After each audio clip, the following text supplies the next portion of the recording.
16 तारीख के दिन 16 सितंबर के दिन औरंगाबाद शहर के अंदर कैबिनेट मीटिंग हो रही है। हमने 2 महीने पहले मुख्यमंत्री को एक पत्र लिखे थे कि मराठवाड़ा के किसानों की बहुत बुरी हालत है, मराठवाड़ा के डेवलपमेंट के ताल्लुक से एक कैबिनेट मीटिंग यहाँ पर ली जाए। अब 16 तारीख के दिन वो मीटिंग होने के लिए जा रही है, लेकिन हमको ये बात समझ में आई कि 2016 के अंदर जो इसके पहले की कैबिनेट मीटिंग हुई थी 7 साल पहले, उसमें बहुत बड़ी बड़ी घोषणाएं किए गए थे। तकरीबन 50,000 करोड़ रुपए के स्कीम्स की घोषणा की गई थी, ऐलान किया गया था। हमने ये पूरे स्कीम्स के बारे में पढ़ा कि किसको कितना फंड देने का वादा किया गया था, कि कौन कौन सी स्कीम्स नहीं लाने वाले थे करके। तो हमने उसका पूरा डिटेल निकाला, एक एक डिपार्टमेंट के साथ रिसर्च किए, बात किए, और हमको ये बात समझ में आई कि मेजॉरिटी ऑफ द स्कीम्स जो है वो सिर्फ घोषणा पेपर के ऊपर रह गई है करके। इसमें सबसे बड़ा घोटाला जो एक हमको नजर आया है वो मराठवाड़ा के इरिगेशन के अंदर जो पैसा यहां पे लगाया जा रहा है पेपर के ऊपर, जमीन के ऊपर नहीं। जैसा एक उदाहरण देता हूं, एक स्कीम है 1978 के अंदर शुरू हुई थी, 24 करोड़ रुपए की स्कीम थी। अब वो स्कीम जो है वो तकरीबन 4-5 हजार करोड़ रुपए तक पहुंच गई। एक स्कीम ऐसी है जो कुछ 100 करोड़ रुपए से शुरू हुई थी, अब 13,500 करोड़ रुपए से। मेरा यह कहना है कि आज सबसे ज्यादा आत्महत्या जो है वो मराठवाड़ा के किसान कर रहे हैं, और अगर ये पैसा ईमानदारी से अगर ये स्कीम्स के ऊपर खर्च किया जाए तो आज हमारे किसानों को मरने की नौबत नहीं आएगी। लेकिन हो ये रहा है कि इसमें सब टक्केवारी का धंधा चल रहा है। आमदार लोग हो गए हैं, बड़े बड़े नेता हो गए हैं, वो लोग इरिगेशन के प्रोजेक्ट्स को ऊपर से सैंक्शन करके लेके आ रहे हैं, अधिकारियों के ऊपर दबाव डाल रहे हैं कि ये स्कीम मैंने लेके आया। अब इसके अंदर कोई ठेकेदार ने अगर इसमें अगर कोई डाला तो हम इसके हाथ पैर तोड़ देंगे, इस हद तक बात चले गई है। और ये एक अधिकारी ने बताया है कि साहब, एक आमदार ने ये बोला है कि अगर मेरे कॉन्स्टिट्यूएंसी के अंदर अगर किसी ने डाला तो आम्ही त्याचे हाथ पाय तोड़ून टाकू। म्हणजे ये महाराष्ट्र है, ये महाराष्ट्र की संस्कृति है, या महाराष्ट्र में ऐसा गुंडा राज चलने वाला है करके। और मैं साफ कह रहा हूं, अगर मुख्यमंत्री उप मुख्यमंत्री अगर प्रामाणिक है मराठवाड़ा की जनता के साथ, तो मैं उनसे अनुरोध करूंगा कि ये जितने भी इरिगेशन के स्कीम्स है, इसका सीबीआई के एंटी करप्शन ब्यूरो के जरिए है तो इसकी पूरी इंक्वायरी करवाई जाए कि ये कैसा सिर्फ पेपर के ऊपर ये काम किया जा रहा है करके। इसमें अधिकारी लोग भी शामिल है, तो आपको समझ में आएगा। जब हमने आदर्श के अंदर डाले तो पता चला कि डीडीआर को भी हमने अरेस्ट करवाए है करके। तो इरिगेशन के अधिकारी समझ रहे हैं कि हमारे को कोई हाथ नहीं लगा सकता है, क्योंकि 3,000 करोड़ आते हैं तो मैं ये मंत्री को इतना देता हूं, ये मंत्री को इतना देता हूं, आमदार को इतना दे देता हूं, तो मेरे को कौन हाथ लगाएगा करके उसमें। तो मैं तो ओपन चैलेंज कर रहा हूं, ओपन उनके ऊपर इल्जाम लगा रहा हूं कि ये हिस्सा ऊपर लेवल तक जा रहा है, इसलिए ये सब खामोश बैठे हैं और किसान मर रहा है। अगर आपको ये सब रोकना है तो इसकी इंक्वायरी करवाने लगाइएगा। और जो जो वादे आपने किए थे नए कैबिनेट में, अगर हमने आपको कुछ आपने नया नहीं भी दिए, तो कम से कम जो झूठ का पलीदा आपने 2016 के अंदर देकर गए थे वो आप यहां पर निकाल दे।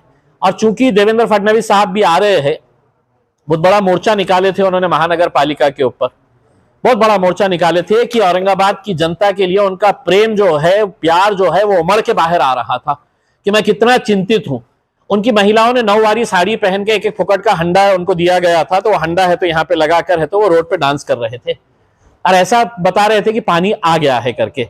अब देवेंद्र फडणवीस साहब आप आ रहे हैं, एक मोर्चा निकाल लीजिएगा। अगर पानी की बात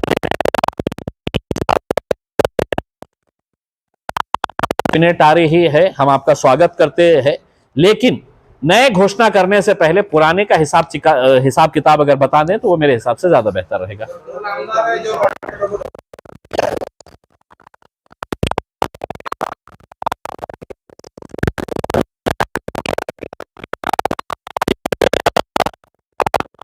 तकरीबन जितने आमदार हैं, ये सभी आमदारों ने जो जो फंड अपने मंत्रालय से लेके आए हैं, उन्होंने ये कहा है कि ये पूरे काम जो है, एक समझ लीजिए मेरे हिसाब से वैजापुर के अंदर कुछ 350 करोड़ रुपए के काम आए हैं, गंगापुर के अंदर आए हैं, पैठन के अंदर आए हैं।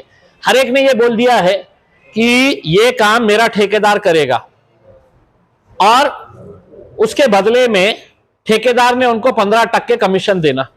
मेरा यह कहना है कि सिर्फ अगस्त महीने के अंदर तकरीबन 100 किसानों ने मराठवाड़ा के अंदर आत्महत्या की, सिर्फ 100 एक महीने के अंदर। और ऐसे हालात के अंदर तुम सिर्फ अपने टक्केवारी के अंदर रहेंगे और दूसरा किसी ने भरना नहीं तो हाथ पैर तोड़वा लेंगे। मैं तो ठेकेदारों को बोल रहा हूं, अगर कोई अच्छा ठेकेदार है और जो भरना चाह रहा है बिल्कुल भर, अगर कोई भी तकलीफ आती है तो हमारे पास आओ करके, क्योंकि हम किसान मर रहे हैं और ये अपने पैसों का धंधे के अंदर लगे हुए हैं, तो ये हम कब तक किसानों को ऐसे ही मरते देखते रहेंगे करके।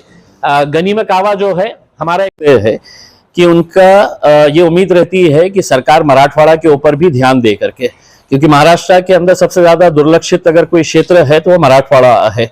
पश्चिम महाराष्ट्र अपनी मनमानी कर लेता है, विदर्भ अपनी मनमानी कर लेता है, मराठवाड़ा के साथ हमेशा से ही सौतेला सुलूक रहा है।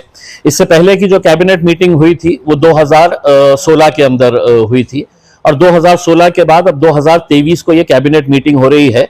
महज चंद महीने इलेक्शन से पहले हमने 2 महीने पहले ही मुख्यमंत्री को एक पत्र लिखे थे और ये मांग किए थे कि यहाँ पर एक विशेष कैबिनेट मीटिंग ली जाए करके और मराठवाड़ा के जो बहुत सारे प्रश्न है उसका निराकरण किया जाए करके। वो अब होने के लिए जा रहा है।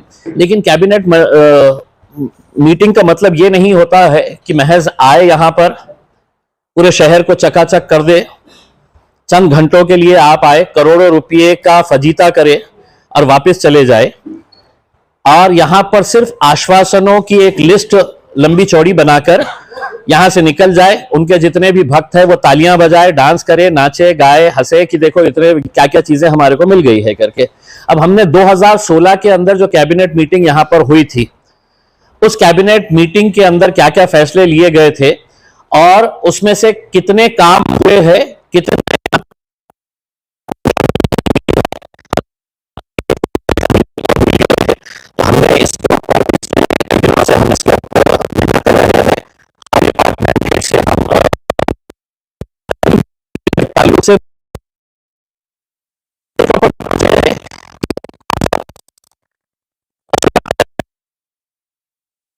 की मीटिंग के अंदर आपको ये समझ में आएगा कि पूरा कैबिनेट यहां पर आएगा और बेहिसाब आश्वासन हमारे को देकर जाएगा।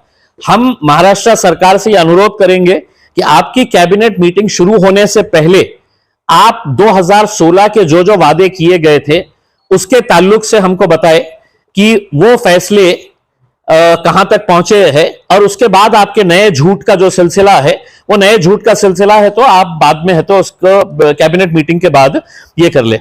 अब 2016 के अंदर जो कैबिनेट मीटिंग हुई थी उसमें कितना पैसा का प्रोग्राम्स ये किए गए थे, तो तकरीबन 49,000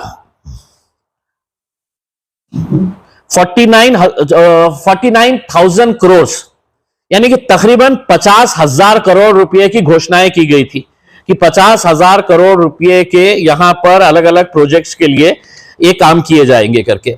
अब आपको शुरुआत से हमने एक एक पॉइंट लिए हैं उसमें और हम चाहेंगे कि हम ये सरकार को भी देंगे और सरकार ने इसके ऊपर एक एक पॉइंट वाइज अगर जवाब दे, और मैं आपके जरिए अनुरोध करना चाहूंगा कि ये हम आपको भी पीडीएफ के जरिए ये पूरा है तो हम आपको दे रहे हैं ताकि आप जब प्रेस कॉन्फ्रेंस में बैठेंगे तो उनसे एक एक पॉइंट आपके लिए हमने आसान करके दे दिए हैं कि हर एक ने एक एक भी अगर सवाल करा तो आपको पता चल जाएगा कि झूठ का कितना बड़ा पलीदा यहां पर है करके। सबसे पहला यह है कि औरंगाबाद विभागीय आयुक्तालय येथे सुसज्ज सभागृह स्वतंत्र प्रशासकीय इमारत, यह फैसला 2016 के अंदर लिया गया और यह फैसले के अंदर कैबिनेट मीटिंग के अंदर यह फैसला लिया गया कि 40 करोड़ रुपए की बिल्डिंग डिविजनल कमिश्नर ऑफिस के अंदर बनाई जाएगी और कितने महीने के अंदर बनाई जाएगी, तो 20 महीने के अंदर बनाई जाएंगी। ये 2016 के अंदर फैसला लिया गया, 40 करोड़ रुपए उसको देंगे बोल के। आज की सद्य स्थिति क्या है कि वहां पर कोई बिल्डिंग नहीं बनी है, कोई पैसा उसके लिए सैंक्शन नहीं किया है। आज मजबूरी ये हो गई है कि कैबिनेट मीटिंग आज हमको स्मार्ट सिटी ऑफिस के अंदर लेनी पड़ रही है। अगर वो स्मार्ट सिटी ऑफिस भी नहीं रहता तो हो सकता है कि आमखास मैदान के अंदर कुर्सियां डाल के है तो बिठाना पड़ा होता उसमें। अगर जिस विभागीय क्षेत्र के लिए तुम आ रहे हैं, डिविजनल कमिश्नर ऑफिस के अंदर ये सारे फैसले लिए गए हैं और झूठ वहीं से अगर शुरू हुआ कि हम यहां पर एक 20 महीने के अंदर एक 40 करोड़ रुपए की एक बिल्डिंग बनाएंगे, तो वो बिल्डिंग आज तक नहीं बनी है।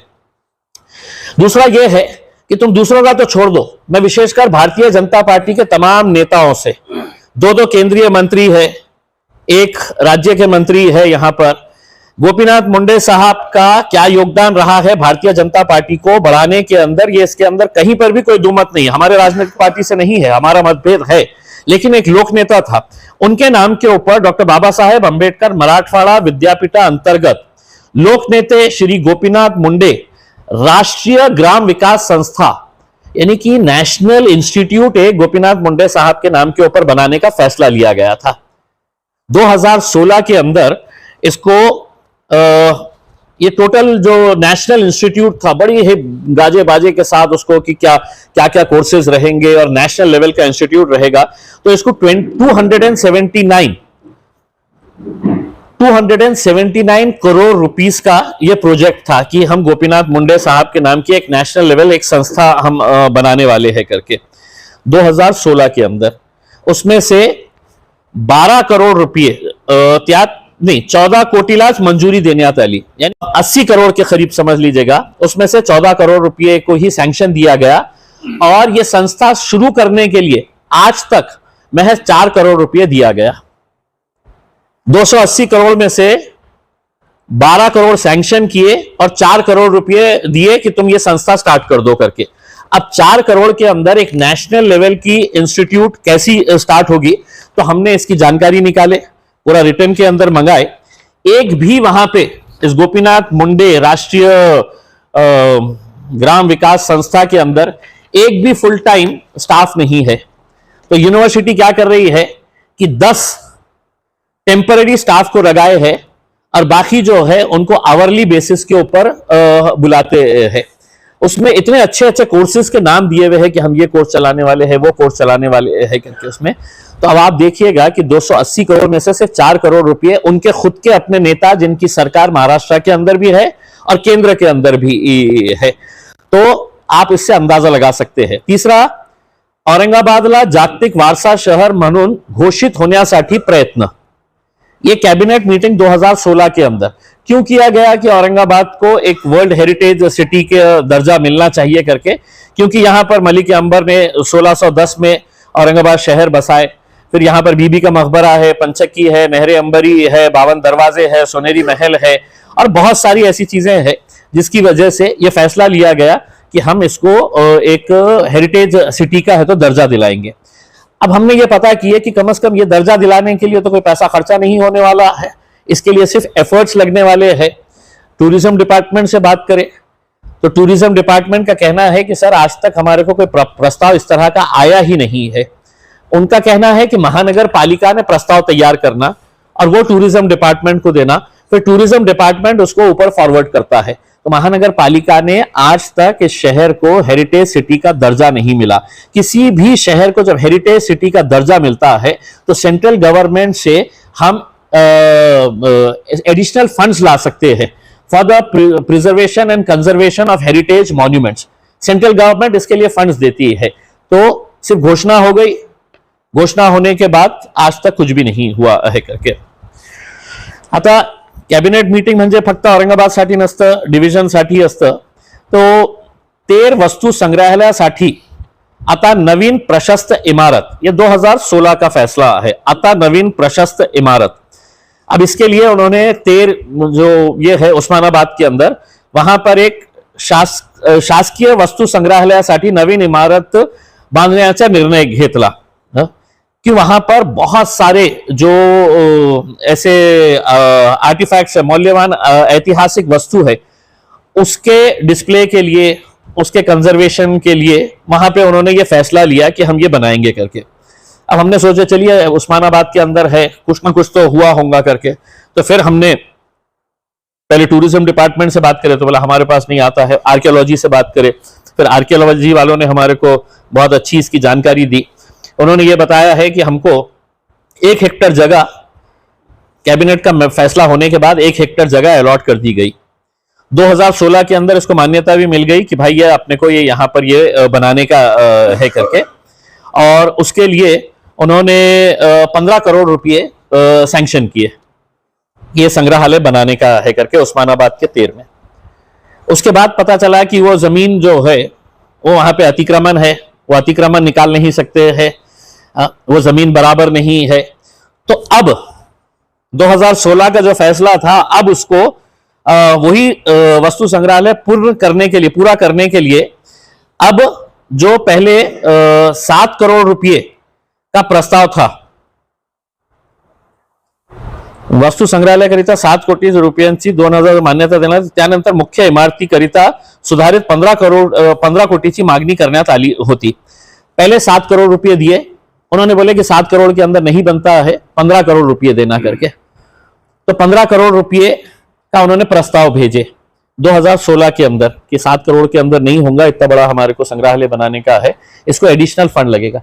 आगे कुछ भी नहीं हुआ, सिर्फ जमीन अभी भी पड़ी हुई है। अब उन्होंने रिवाइज्ड उसका ये तैयार करके भेजा है। जो प्रस्ताव 7 करोड़ रुपये का था, आता प्रस्ताव 7 कोटीवरून 28 कोटीवर गेला। 28 कोटी का उन्होंने एक प्रपोजल गवर्नमेंट के पास भेजे है कि अब हमको 28 करोड़ रुपए दो, 28 करोड़ रुपए के अंदर हम ये बनाएंगे करके। यानी कि 2016 का फैसला, अभी तक पैसा कितना लगने वाला है इसी के ऊपर खेल चल रहा है। फिर ये एक मुद्दा है कि जालना परिसर के अंदर, अब जालना के एक मंत्री भी आते हैं। औरंगाबाद जालना एक सीड्स का बियाने का एक बहुत बड़ा सेंटर है, बड़े बड़े हमारे पास सीड फैक्ट्रीज है। तो 2016 के अंदर इन्होंने फैसला किया कि हम 109 करोड़ रुपए खर्चा करके जालना में एक सीड पार्क हम बनाएंगे, 109 करोड़। और उसका उद्देश्य यह था की शेतकऱ्यांच्या उत्पन्नात 600 कोटीपर्यंत वाढ आणि 40,000 लोकांना रोजगार। ये कैबिनेट का डिसीजन है, मैं नहीं बोल रहा हूं।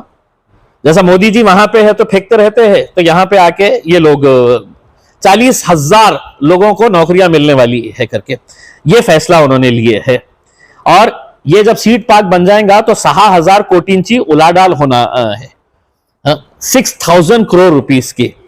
तो ये सब के लिए अब हमने जब ये पता किए कि भाई क्या हुआ है, आज हालत ये है कि जो हमारा हब हुआ करता था, सीड्स का हब था जालना और औरंगाबाद के अंदर, आज कितने सारे चाहे वो महिको ले लीजिएगा, अजीत सीड्स ले लीजिएगा, और कौन सी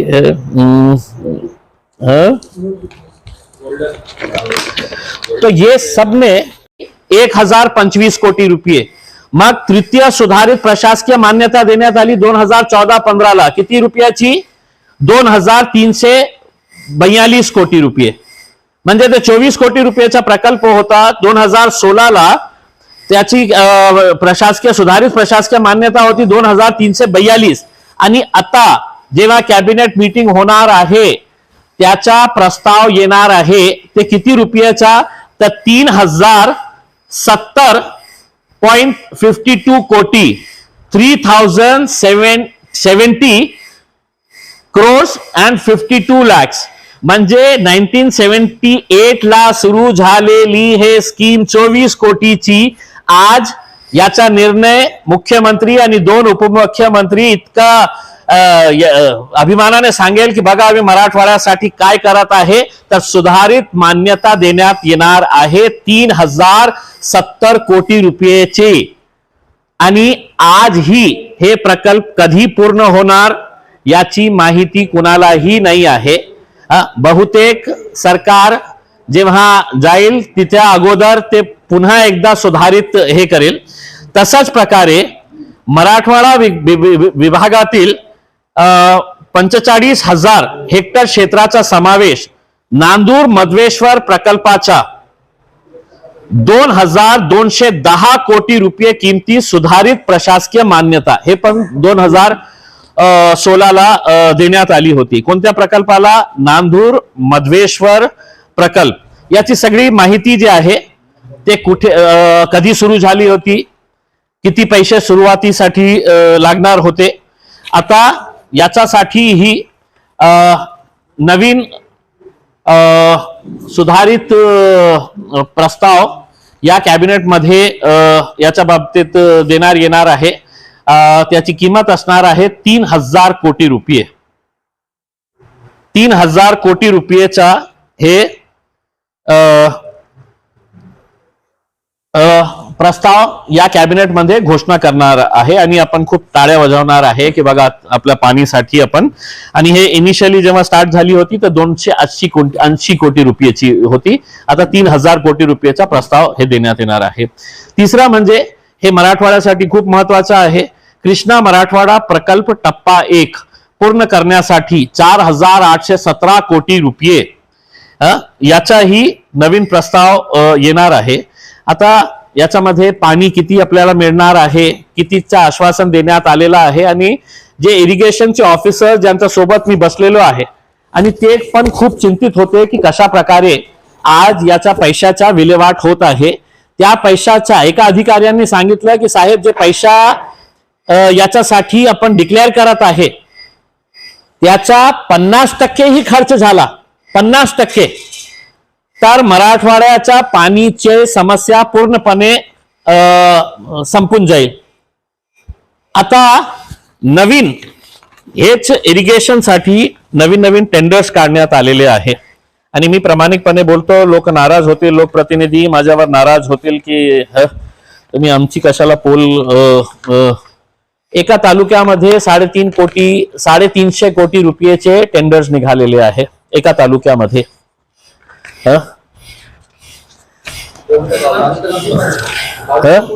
सगळे तालुके जे आहे ना, सगळ्या तालुक्यामध्ये एका तालुक्यामध्ये आता तुम्ही त्याची सगळ्या तालुक्यामध्ये हे टेंडर्स निघालेले आहे.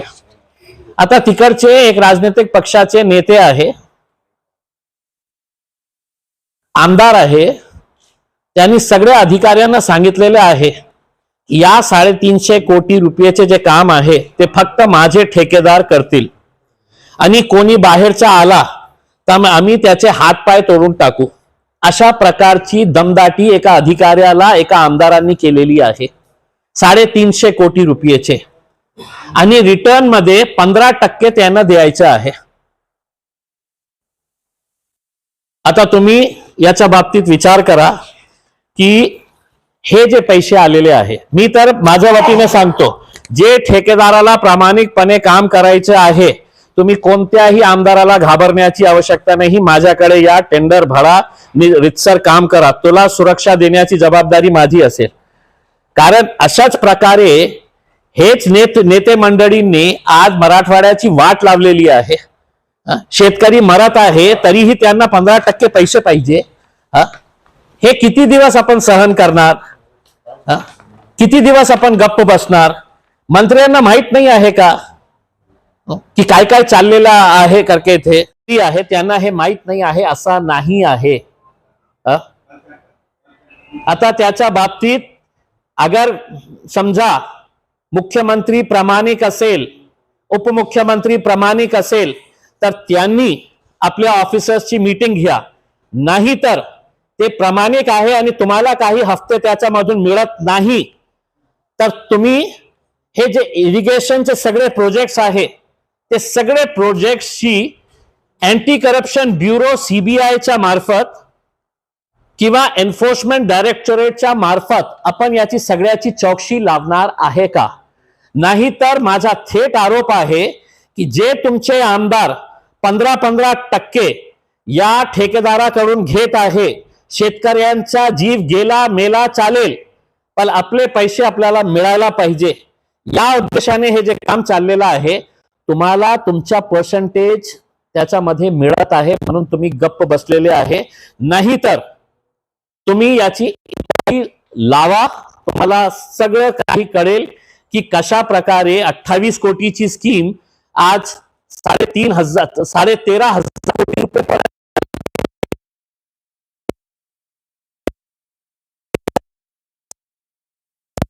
म्हणजे काय आहे की एकदा आपण भाषणामध्ये शेतकरीच्या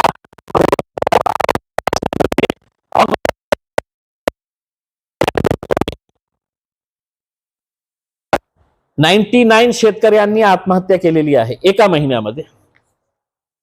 म्हणजे 100 पकडा तुम्ही एका महिन्यामध्ये. मग हे मुख्यमंत्र्यांना माहित नाही आहे, उपमुख्यमंत्र्यांना माहित नाही, इकडच्या स्थानिक मंडळींना माहित नाही आहे. मग एकदा अधिकाऱ्यांसोबत बसा आणि विचारा की एका आमदार असा कसा म्हणू शकतो की माझ्या एरियामध्ये कोणी काम करायला आले त्याला हातपाय तोडून टाकू, आणि थेट आरोप करतो ना मी खासदार, नाही तर चॅलेंज करा मला, नाही तर तुम्ही पत्र द्या, तुमच्यामध्ये प्रामाणिकता असेल तर तुम्ही मुख्यमंत्र्यांना पत्र द्या की जे जे इरिगेशन स्कीम्स आहे त्याची चौकशी अँटी करप्शन ब्युरोच्या, सेंट्रल ब्युरो ऑफ इन्व्हेस्टिगेशन सीबीआयच्या अँटी करप्शन ब्युरो मार्फत हे करावं, आपल्याला कळेल की काय सध्या स्थिती आहे करके. हे सगळे डॉक्युमेंट्स मी आपल्याला देत आहे. आणि मला हे दुर्दैवाने हे सांगायचे आहे की या कॅबिनेटमध्ये ही अनेक सारे घोषणा होणार आहे, कारण त्यांना माहित आहे की आपल्याला इलेक्शन मध्ये जायचं आहे आणि इलेक्शन मध्ये जाताना आपल्याला लोकांना खुश करायचे आहे. हा, मी तर असं म्हणणार आहे की औरंगाबाद शहराला पाणी मिळालेलं नाही आहे. मला देवेंद्र फडणवीस साहेबांचा ते मोर्चा आठवतो ज्याच्यामध्ये कराड साहेबी आले होते, दानवे साहेबी आलेले होते आणि त्यांची महिला नऊवारी साडी घेऊन हंडा घेऊन असे खूप डान्स करत होते. आता तुम्ही येत आहे तर औरंगाबाद शहराला आतापर्यंत पाणी मिळालेलं नाही आहे. एका कार्यक्रम होऊ द्या असं तसंच. पाण्याची चिंता होती ना देवेंद्र फडणवीस साहेब की शहराला पाणी मिळत नाही, 8-8 दिवसानंतर पाणी मिळत आहे. मग एक मोर्चा तुमच्या नेतृत्वात आम्ही पण सहभागी होऊ, तुम्ही पण डान्स करा. कारण काय आहे, उल्लू बनवण्याच्या धंद्याची एक लिमिट असतं. जेव्हा विरोधात होतं, आले होते ना इथे, नवीन नवीन हंडे तुम्ही वाटले होते का नाही वाटले होते आपल्या कार्यकर्त्यांना? तुमची महिला मंडळी जे होती ते असं डान्स करत होते की मला ते डान्स बघून असं वाटलं होतं की अरे शहराला पाणी आलेलं आहे. ते फक्त हंडे त्यांना मिळाले होते म्हणजे इतके उत्साही झाले होते की ते खूप डान्स करत होते. त्याचा व्हिडिओ माझ्याकडे आहे. कोणीही महिला असं हे बोलू नका की माझ्या आमच्या बाबतीत कशा तुम्ही बोलतो, आम्ही डान्स केलेला आहे. तुमचा व्हिडिओ आहे माझ्याकडे. कशा लावणी हे करत होते तुम्ही सगळं. फक्त हंडा मिळालेला होता, फुकटाचा एक हंडा मिळालेला होता, तर इतके खुश झाले होते. आता देवेंद्र फडणवीस साहेब तुम्ही येत आहे ना, पाण्याची चिंता आहे ना, तर एक मोर्चा काढा ना तुम्ही, त्याच्यामध्ये आम्ही सहभागी होऊ, बघू तुम्हाला. है तो हमने आपको मैं ये बताऊंगा कि रेलवे के ताल्लुक से है तो हमने कंटिन्यूअस हमारा एफर्ट्स हमारे जारी है. जालना के अंदर सीट पार्क बनना चाहिए, उसके लिए हमने ये बताए थे कि आपने उसको औरंगाबाद के अंदर लेना चाहिए करके, क्योंकि यहाँ के सीड मैन्युफैक्चरर्स की ये थी. आप मुझे बताइए ना कौन कौन से इश्यूज के बारे में.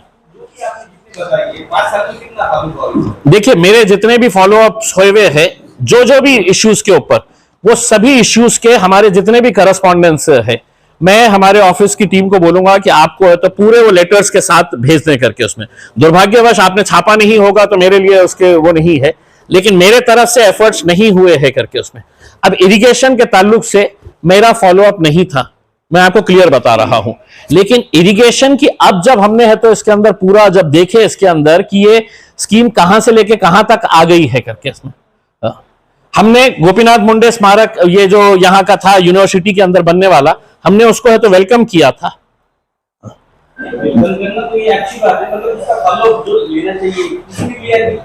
मैं आपको जितने मेरे तरफ से, मैं आपको ये नहीं कह रहा हूं कि मैंने हर चीज का फॉलोअप किया हूं करके, ये बिल्कुल नहीं कह रहा हूं.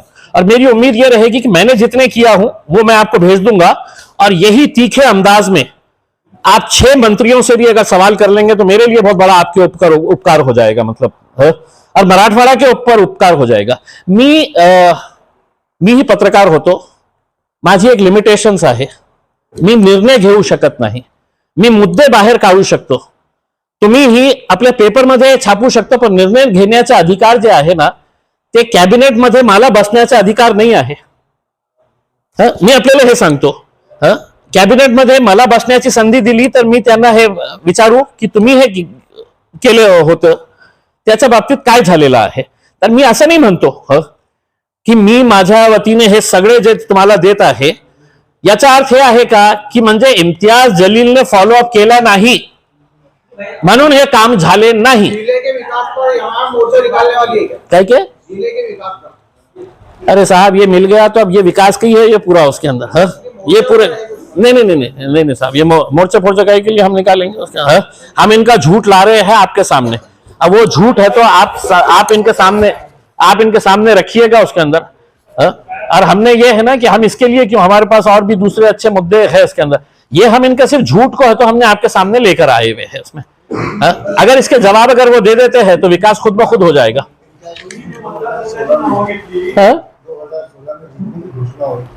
उसमें से कितने % काम हुआ है आपने जो देखा उसमें हुआ है ऐसी बात, ठीक है, नहीं हुए तो बहुत सारे।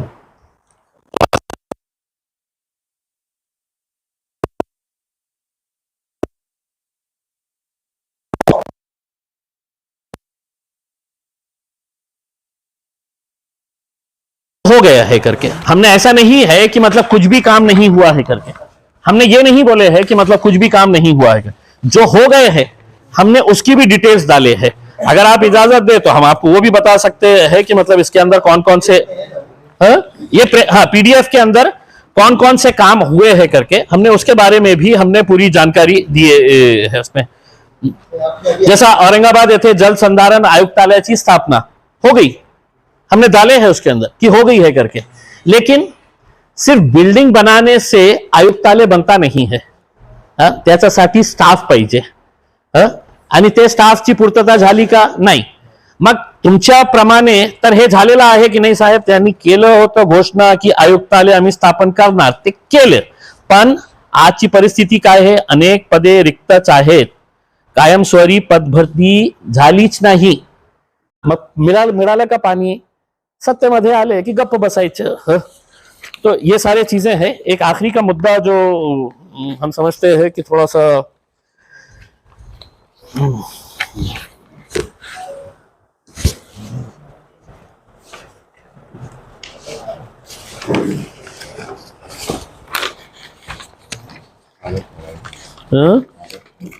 नहीं, आदेश का नहीं, आदेश का हमारा मोर्चा निकलने वाला है इसके अंदर। क्या मोर्चा है ना हमारा, बिल्कुल बिल्कुल मोर्चा है हमारा। गनिमी कावा कोण आहे ते आमचे प्रांत गनिमी कावा, मलाही माहित नाही होतं त्यानंतर तर सीपी साहेबांनी विचारलं की साहेब ते गनिमी कावा कधीचं होतं घर। मी म्हटलं मी तुम्हाला बोललो तर तुम्ही मला देणार का परमिशन। दुसरा एक मैस्माल साठी आपल्यालाही माहित असेल, मैस्माल साठी किती कोटी रुपये देण्यात आले होते, 453 कोटी रुपये देण्यात आले होते। आता एकदा हे सगळे लोक आलेले आहे, आमच्याकडे खूप चांगला हिल स्टेशन आहे, मी त्यांना विनंती करतो आपल्या गाडीमध्ये मैस्माल पर्यंत जाऊन बघा तुम्ही। 453 कोटी रुपये देण्यात आले होते, 453 कोटी रुपये 2016 ला देण्यात आले होते मैस्माल डेव्हलपमेंट साठी। आणि त्याचाही खूप गाजाबाजा करण्यात आला होता की काय काय आपण तिथे आणणार आहे, ऍडव्हेंचर स्पोर्ट्स आणि हे ते। रस्ता बघा किती चांगला झालेला आहे। आजपर्यंत काय झालेला आहे 453 कोटी पैकी तर फक्त 5 कोटी रुपयांची प्रशासकीय इमारत बांधण्यात आलेली आहे। मग औरंगाबाद विमानतळचं विस्तारीकरण हे होतं।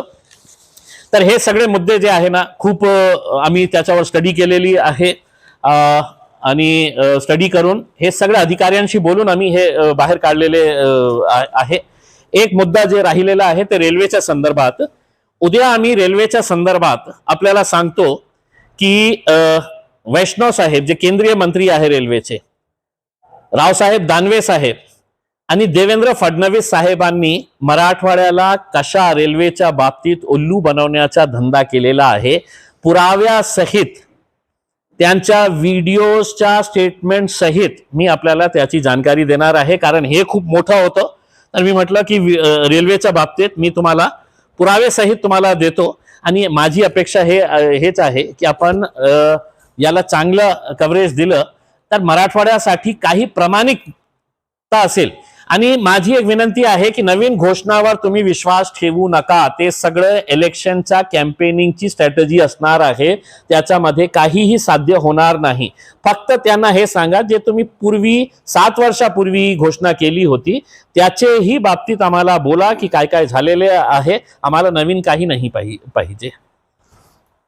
तर आपले काही प्रश्न वो हाथ से निकल गया है। और दूसरा ये है कि जालना के अंदर भी केंद्रीय मंत्री है और राज्य के अंदर भी केंद्रीय मंत्री है। एग्रीकल्चर मिनिस्टर भी जो थे वो अभी तक अब्दुल सत्तार साहब थे, जो मराठवाड़ा से आते हैं, और अभी भी जो एग्रीकल्चर मिनिस्टर है धनंजय मुंडे, वो भी मराठवाड़ा से आते हैं। तो क्या उनको ये मालूम नहीं है कि अजीत सीड्स चले गया है, नाथ सीड्स चले गया है, महिको ने है तो तेलंगाना के अंदर एडिशनल अपने प्लांट्स डाल दिया है। म्हणजे आपल्याकडे ग्रोथ नाही, जे पॅरलल ग्रोथ आपल्याकडे व्हायला पाहिजे होती, ते पॅरलल ग्रोथ आता तेलंगाना आणि मध्य प्रदेशमध्ये आहे। सगळे लोक तिथे चाललेले आहे। 2016 का एक फैसला है, जात पडताळणीची कारवाई आता जलद होणार, पोलीस उप अधीक्षकांची 21 नवीन पदे भरण्यात येईल। ये 2016 के अंदर ये फैसला लिया गया था। अब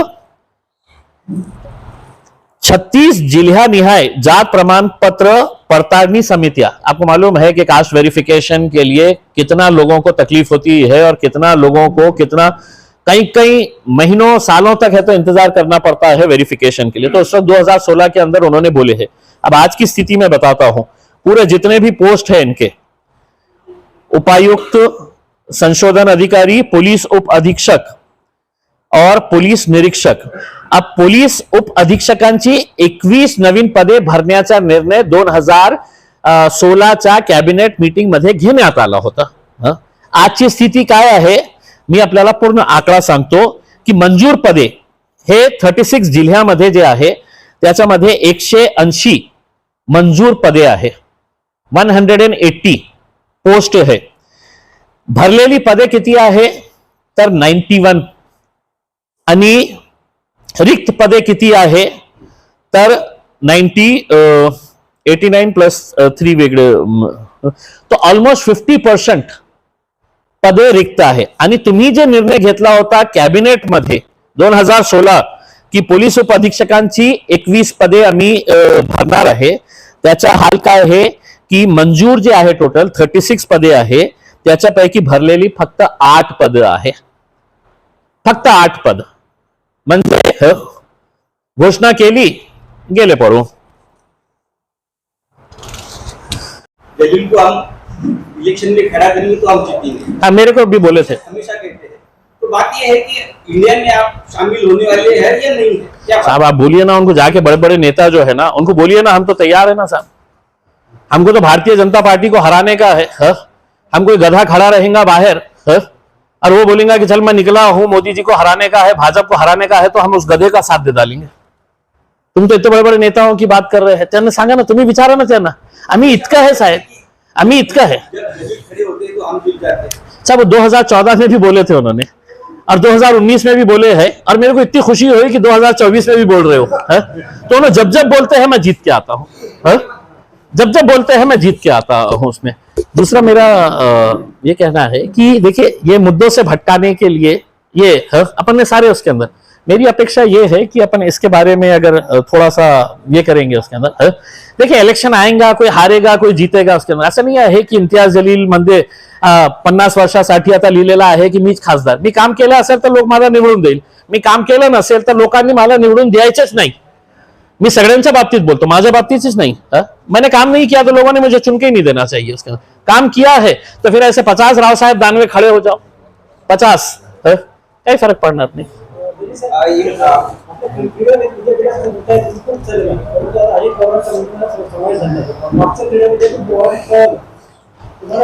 सर मी स्पोर्ट्स मिनिस्टर जे आहे आपले महाराष्ट्राचे उदगीरचे बनसोडे साहेब, त्यांच्या सोबत मी बसलो होतो मागच्या आठवड्यामध्ये मुंबईमध्ये मंत्रालयामध्ये। 11 कोटी रुपये त्याच्या बाउंड्री वॉल साठी सँक्शन करण्यात आलेले आहे, त्याचं टेंडर आता निघणार आहे आणि त्याची एक कमिटी एस्टॅब्लिश करण्यात आलेली आहे।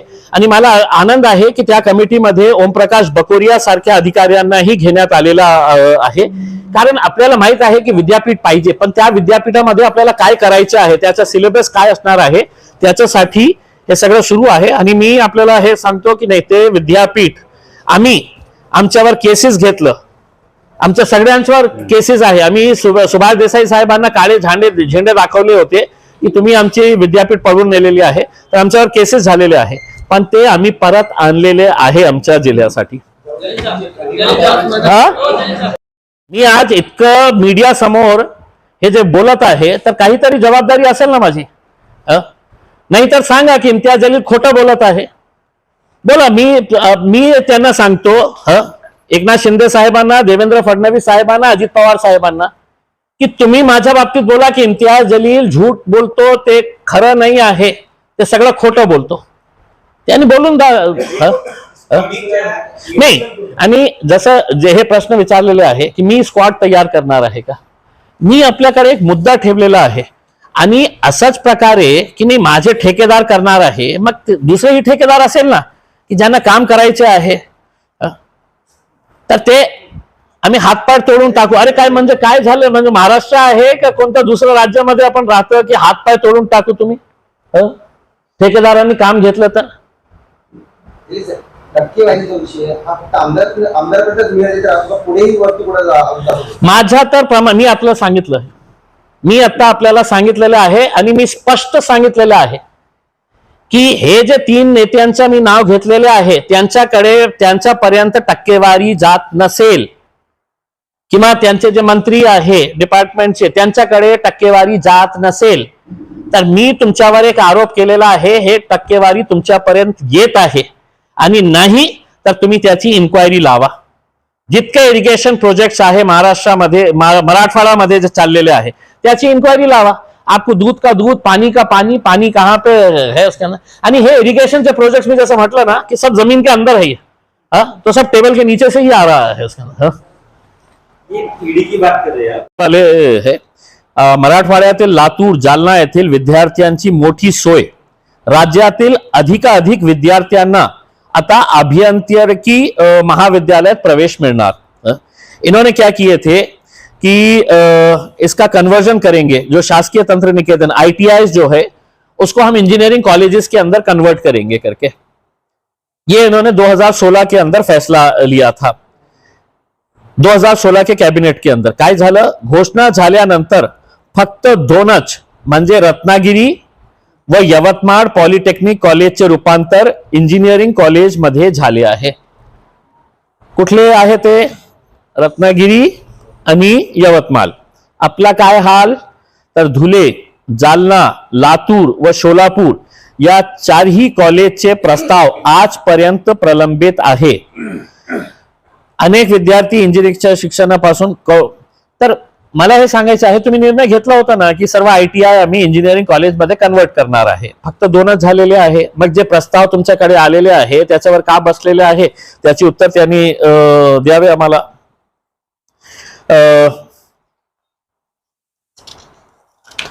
म्हणजे और खूप सारे हे आहे, पण मी आपल्याला महत्वाचे हे सांगतो कारण हे आपल्याला मी एक PDF मध्ये आम्ही तुम्हाला डिटेल्स पण देणार आहे, तर एक एक मुद्दा तुम्हाला घेता येईल.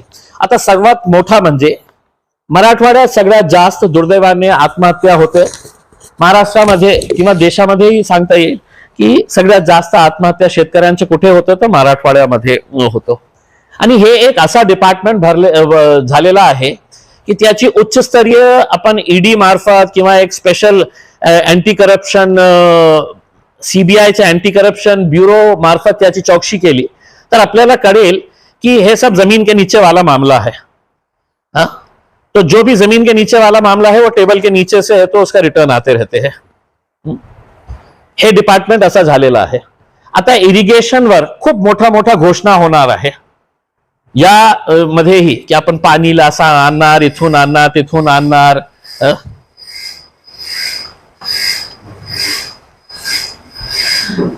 तो मैं आपको देखिए एक 2-3 इरिगेशन के प्रोजेक्ट्स बताता हूं हमारे पास के, हाँ, और उसकी हालत क्या है. इसके ऊपर भी करोड़ों रुपया खर्च हुआ है करके मुझे बताया गया. कोण आहे ते इंजिनियरला बोला, PWD चे कोण असेल ते. आप साथ में मिलकर लड़ेंगे बस उसके अंदर, बाकी और किसी का वो नहीं है उसके अंदर. मेरे को पत्रकार मंडली बस साथ दे देंगी उसके अंदर, तो मैं देखिए मैं मुस्लिम आरक्षण के बारे में एक बात कहता हूं कि मराठवाड़ा जो मराठा समाज का जो आंदोलन चल रहा है, मैं भी उसके अंदर गया था, हमने भी समर्थन दिए थे. तो मुझे कांग्रेस के नेता है मोहसिन पहलवान साहब, उन्होंने फोन करे और बोले साहब हम मीटिंग रख रहे हैं. अरे मैं बोला नहीं साहब बहुत गलत टाइम पे रख रहे हैं, जब सत्ता में थी तो आप लोग मीटिंग नहीं रखते हैं इसमें. आप जब सत्ता में रहते हैं तो कहीं पर भी जाके डिविजनल कमिश्नर को देते नहीं है। अभी 8-10 दिन पहले मैंने देखा, 4 दिन पहले मैंने देखा हूं कि वही मुसलमान लीडर जो है तो सिर्फ है तो उनका काम रह गया है मेमोरेंडम देने का, फोटो खिंचाने का, मीडिया वालों को बाइट देने का और खत्म, काम संपलं। म्हणजे सत्ता में थे तो एक बार जाके अगर बोलते थे कि साहब मुसलमानों का रिजर्वेशन के बारे में, अब जैसी सत्ता चले जाती है तो इम्तियाज जलील को बोल रहे हैं कि आप आओ करके मीटिंग के अंदर। मैं ये समझ रहा हूं कि आज के इस दौर के अंदर ये हमारी बेवकूफी होंगी उनसे मांगना कि आप हमको रिजर्वेशन दो। वो तो बोल रहे हैं कि तुमको हम सांस लेने दे रहे हैं मुसलमानों, इसी से खुश रहो। तो रिजर्वेशन कहां से? तो हमने सोचा कि क्यों अपने है तो वक्त जाया करना इनके पीछे उसमें, कि जब हमकी इनकी नीयत, इनकी मंशा, इनकी सोच हमको सब पता है तो क्यों इनके पीछे मांगते रहने का। तो हमने बोले कि आप जाइए, भागिए। कोणाच्या असं कधी बोललो मी पत्रकार होतो साहेब, मी पत्रकार होतो साहेब, मी असं काय 24 वर्ष होतो, म्हणजे मी 24 वर्ष पत्रकार होतो साहेब। आणि खूप सारे लोक असे पत्रकार प्रयत्न करतात की माझ्या तोंडातून काही निघेल करके। 9.5 वर्षामध्ये त्यांना काही भेटलं नाही उसके अंदर आणि पुढेही भेटणार नाही साहेब। एक मुस्लिम समाजाचा एक खासदार, एकमेव खासदार आहे महाराष्ट्रामध्ये, ते कशा रिझर्वेशनच्या विरोधात होऊ शकतं? म्हणजे आम्ही विधानसभेमध्ये मुद्दा उचलला, लोकसभेमध्ये मुद्दा उचलला, अनेक मोर्चे याच्यामध्ये काढले, पण आता आम्ही या निकषावर पोहोचलेले आहोत की नाही, हे सरकारकडून आपल्याला रिझर्वेशन मिळणार नाही, कोणत्याही परिस्थितीमध्ये मिळणार नाही। मग तुम्ही माझ्याकडून हे अपेक्षा करणार आहे की इम्तियाज जलील तुम्ही मोर्चा काढा ना। मी तर यांना सांगतो, हे जे काँग्रेस, राष्ट्रवादी आणि जे सो कॉल्ड सेक्युलर पार्टीज आहे ना, जे सत्तेमध्ये होते ना, मग त्यांना करायचं होतं तर करायला पाहिजे होतं ना। महको, नाथ, अजीत, ये सब बड़े बड़े हैं और बहुत सारे प्लेयर्स ने अपना इनका सीड मैन्युफैक्चरिंग जो प्लांट्स है, जो यहां पे वो एक्सपांड करना चाह रहे थे, वो पूरा वो तेलंगाना लेके चले गए हैं। ये सब बड़ी बड़ी कंपनीज ने तेलंगाना लेके चले गए। हमने सीड कंपनी वालों से बात किए, हमने इनके डिपार्टमेंट के लोगों से बात की कि क्या वजह है। इन्होंने कहा कि यहां पर ऐसे कानून बनाए जा रहे हैं कि यहां पर कोई रहना नहीं चाह रहा है। सीड कंपनी जिस तरीके से एफआईआर रजिस्टर हो जा रहे हैं, ब्लैकमेलिंग की जा रही है, तो ये सब देखते हुए, यही नहीं जो गवर्नमेंट की महाबीज है, उन्होंने भी अपना प्रोडक्शन बेस जो है वो यहां से उन्होंने मध्य प्रदेश के अंदर शिफ्ट कर दिया है। तो जहां पर आपने हमारे को लॉलीपॉप देके गए थे कि 40,000 करोड़ नौकरियां मिलने वाली है, 6,000 करोड़ का उलाढाल होने वाला है, यहां से ऑलरेडी मतलब सीट्स के बहुत सारे, अब उनका कहना है कि हमने कहीं जालना के आगे, कहीं बुल्डाना के पास हमने कुछ जगह दिए है करके। लेकिन यहाँ पे सीड कंपनी का कहना यह है कि ये जो सीड पार्क बनाया जा रहा था, वो सीड पार्क का मकसद ये था कि यहाँ पे अच्छे लेवल का है तो साइंटिस्ट लेके आके यहाँ पर उसके ऊपर रिसर्च किया जाए और सीड्स का एक सेंटर बनाया जाए करके। लेकिन कोई भी वहां पे जाने के लिए तैयार नहीं है, तो वो वैसे का वैसे ही पड़ा हुआ है, उसके ऊपर कोई काम नहीं हो रहा है। सीड कंपनीज का आज भी कहना है कि अगर औरंगाबाद और जालना के बीच में अगर आप जगह देते हैं तो यकीनन जो कंपनीज वहां पर गई है, वापस गई है, वो दोबारा यहां पर आ सकती है करके। तो एक यहाँ जो स्कैम था इरिगेशन का, उसमें से ईडी ने अजीत दादा की नाम निकाल ली। आप उनसे डिमांड कर रहे हैं कि ये होना चाहिए? नहीं, मैं देश के वजीर आजम से मांग कर रहा हूं, आदरणीय पंतप्रधान नरेंद्र मोदी साहब, भ्रष्टाचार मुक्त भारत करना है हमको करके। तो उन्होंने भाषण दिए थे 4 दिन पहले जब अजीत दादा का समावेश किया जा रहा था, और उन्होंने देश को बताए थे। मुझे तो मालूम ही नहीं था, मैं तो ये समझ रहा था कि अजीत दादा सिर्फ है तो इरिगेशन के अंदर 70,000 करोड़। तो उन्होंने देश को बताए थे कि सिंचन घोटाला, कोऑपरेटिव बैंक घोटाला, खनन घोटाला, ये मेरे को पता ही नहीं था। तो मैं मोदी जी का इतना धन्यवाद अदा किया कि यार देखो कितना अच्छा हमारा भ्रष्टाचार मुक्त प्रधानमंत्री है कि देश को बता रहा है ये आदमी ने कितना पैसा खाया है करके। और 4 दिन के बाद ऐसा बुके दे रहे हैं अजीत दादा उनके पास जाके उसके अंदर, और उसको स्वीकार कर। ईडी ने जो दोषारोप पत्र दाखिल किए, उनसे अजीत दादा का नाम निकाल लिया। तो आप उम्मीद क्या करेंगे? चले, हम तो देखे जो है तो सुहास ने बोला है कि अजीत दादा ने ये देखना चाहिए, भूमि के खाते मैं डिमांड क्या कर रहा हूं, मैं एंटी करप्शन ब्यूरो सीबीआई से इंक्वायरी, ठीक है ना, कम से कम हमको ये तो देखने दो कि आप करवाते हैं नहीं करवाते हैं करके। जब क्लीन चिट देंगे उसके अंदर। लेकिन आज तो अब ये सवाल है, तो आपने है तो अगर कल के दिन है तो देवेंद्र फडणवीस साहेब से पूछे की साहेब त्यांचे जे भाषण होतं आणि आपल्या बाजू जे बसलेले आहे अजितदादा, त्याच्यामध्ये काय असं झालेलं आहे की ते त्यांनी सांगितलं होतं की 70,000 कोटी रुपये आणि ते आपल्या शेजारी बसलेले आहे। हे प्रश्न त्यांना विचारा। म्हणजे मी काय आहे की मी खूप लहान माणूस आहे, मी सर्व प्रश्नांचे उत्तर देऊ शकत नाही। औरंगाबाद हज हाउस की ओपनिंग आप उनके हाथ से कराएं। देखिए, ये इसके लिए अब हमारे पास माइनॉरिटी मिनिस्टर जो है वो अब्दुल सत्तार साहब है, और अब्दुल सत्तार साहब के साथ हमारी है तो पिछले हफ्ते बंबई के अंदर मीटिंग हुई है इस ताल्लुक से, और हमने उनको यही कहा था कि पूरा मंत्रिमंडल आ रहा है और पड़ोस में ही रहने वाला है, तो वहां से है तो एक 10 मिनट के लिए आके उनको बोलिएगा रिबन काट के चले जाए करके उसमें। लेकिन सत्तार भाई का कहना था कि नहीं, हम एक बड़ा प्रोग्राम प्लान कर रहे हैं जिसके अंदर हम मुख्यमंत्री साहब को बुलाना चाह रहे हैं, तो ये जैसी कैबिनेट खत्म होगा उसके बाद गणपति के फेस्टिवल के बाद वो करेंगे करके। लेकिन मेरी सत्तार साहब से अभी भी अनुरोध है कि पड़ोस में ही है, किसी एक उप मुख्यमंत्री को या मुख्यमंत्री को लेके आके सिर्फ रिबन काट के चले गए तो हमारा हज हाउस खुल जाता है। इस तारीख से पार्लियामेंट की बैठक हो रही है स्पेशल, उसमें ये मुद्दा तो उठाने वाले हैं। किसमें? देखिए साहब, इसमें क्या है, ये ज्यादातर जो है स्टेट से रिलेटेड है और स्टेट कैबिनेट के डिसीजन है ये, तो उसमें मुझे केंद्र के अंदर वहां पे बहुत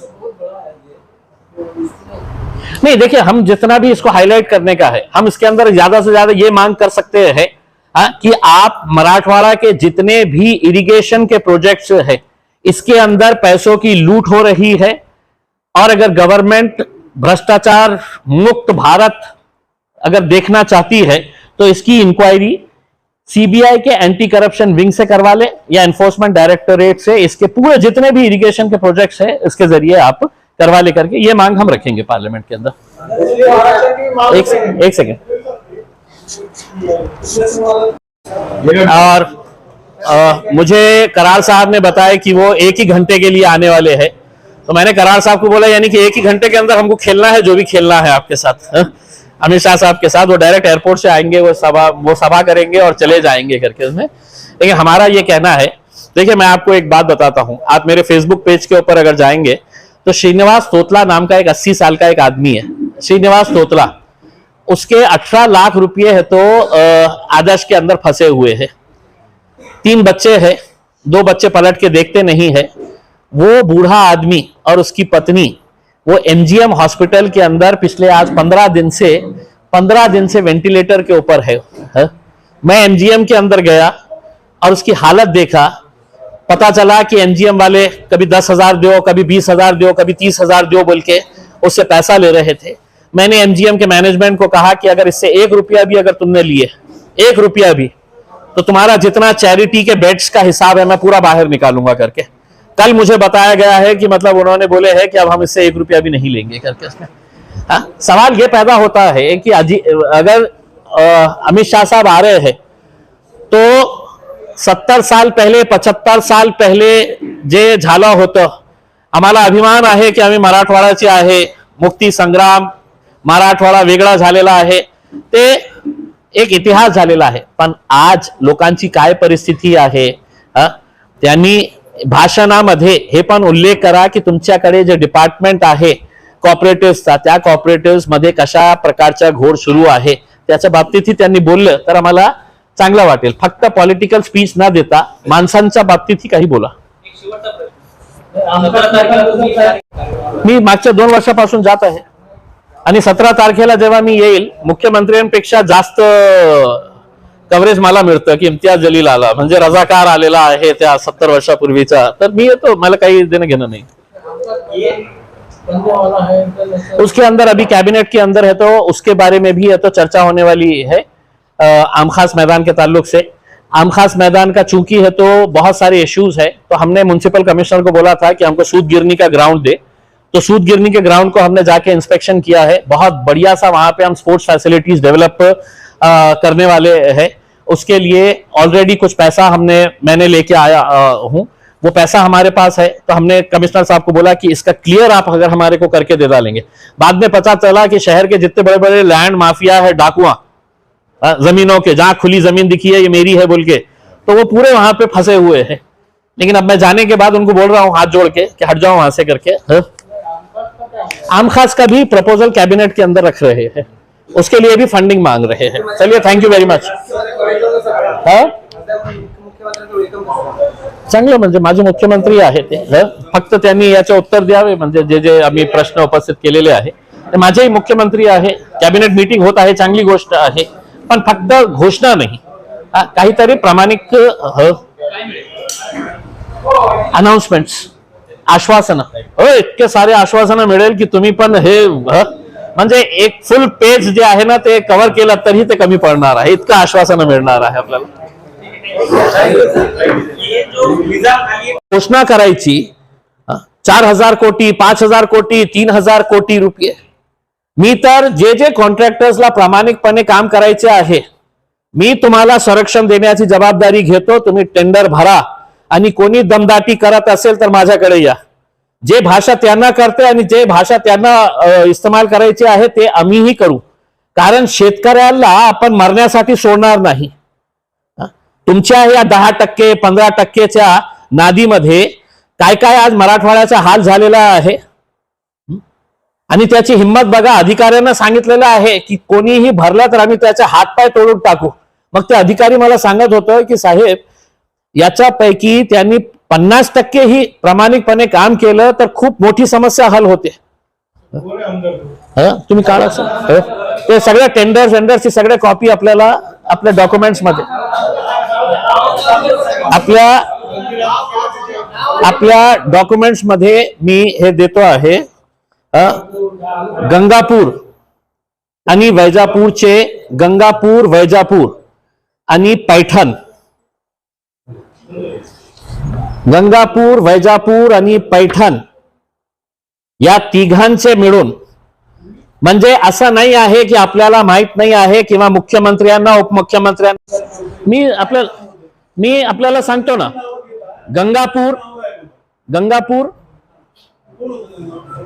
गंगापूर प्रशांत बम, भारतीय जनता पार्टी, वैजापूर रमेश बोरनारे, एकनाथ शिंदे सेना, आणि पैठण भुमरे साहेब। वेगवेगळे काम आहे आणि त्यांनी निर्णय घेतलेला आहे। आम्ही तुम्ही आपलं काही इरिगेशन मध्ये काही असेल लोक तर त्यांना जाऊन विचारा ऑफिसर्सला। 15% एका अधिकाऱ्याने स्पष्टपणे सांगितलं की एका आमदारांनी साहेब आम्हाला सांगितलं की कोणीही त्याच्या टेंडर मध्ये भरलं तर आम्ही त्याचे हातपाय तोडून टाकू करके। आता वेगवेगळे आहे साहेब, म्हणजे मला वैजापूर मध्ये 350 कोटी रुपये आहे, आणि आता एक 700 कोटी रुपये आयुक्तालय दिले आपण, एक ऑफिसरला आणून बसलेले आहे। मग कुठून वाल्मीकडून इथून 2 ऑफिसर्स यांना डेप्युटेशनवर पाठवलेले आहे। जसं युनिव्हर्सिटीमध्ये इतका चांगला एक हे आहे, नॅशनल लेवलचा एक इन्स्टिट्यूट आहे। दुसरा म्हणजे आज एक लिगोचा एक प्रकल्प होणार होतं इथे, तर ते लिगोचा ही मराठवाड्यात जागतिक पातळीवरील संस्था लिगो प्रकल्पासाठी दुधाळा येथे शासकीय जमीन देण्याचा निर्णय, याच्या बाबतीत आम्ही दिलेला आहे की याचं काही काम झालेलं आहे, पण असं 7-7 वर्ष होऊन आपण काम होत नसेल।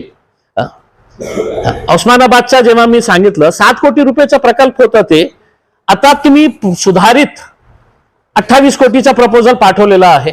म्हणजे 7 वर्ष लागले तुम्हाला हे करण्यासाठी की साहेब आम्हाला हे हेक्टर मध्ये होत नाही आहे करके।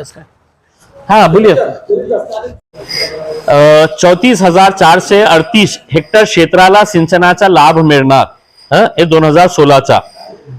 निम्न दुधना प्रकल्पाच्या 2,342 कोटी रुपये किमतीस सुधारित प्रशासकीय मान्यता देण्यात आली होती। 2016ला सुधारित या प्रोजेक्टसाठी मान्यता देण्यात आली होती. आता हे फक्त एक उदाहरण तुम्हाला सांगतो की हे निम्न दुधना प्रोजेक्ट जे आहे याची सुरुवात कधी झाली होती की 1978 ला. 1978 मध्ये याची सुरुवात झाली होती आणि याचा प्रोजेक्ट कॉस्ट काय होतं तर 24 कोटी 42 लाख 24. ये अभी जो ये आए अभी उन्होंने ये मीटिंग में रखा है क्या है निजामकालीन स्ट्रक्चर्स जो इमारत है कौन गिरा रहा है वो गिरा के नहीं बनाना है कौन गिरा रहा है कौन वाला है गवर्नमेंट में आओ गिरा के बताओ उन्होंने प्रस्ताव आओ ना गिरा के बताओ. जब तक सीधे है हाँ? हम भी थोड़े टेढ़े होते हैं उसके अंदर. गिरा के बताओ. हमारे शहर की पहचान है साहब. ऐसी पहचान को हम थोड़ी खत्म करवा लेंगे उसके अंदर. हाँ बोलने में है तो आप कुछ भी बोल सकते हैं. हाँ मुनगंटीवार असू द्या कोणीही असू द्या. तुम्ही घोषणा केलेली आहे या कोणती तुम्हाला पाळायची आहे पाळून दाखवा.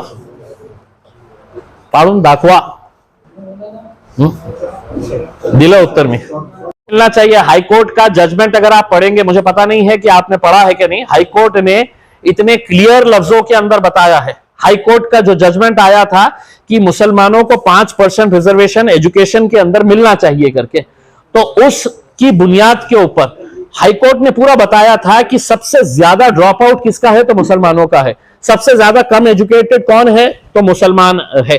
तो इस बुनियाद के ऊपर हाईकोर्ट ने पूरा समझ के बोला था कि इनको एजुकेशन के अंदर 5% दो. नहीं दिए.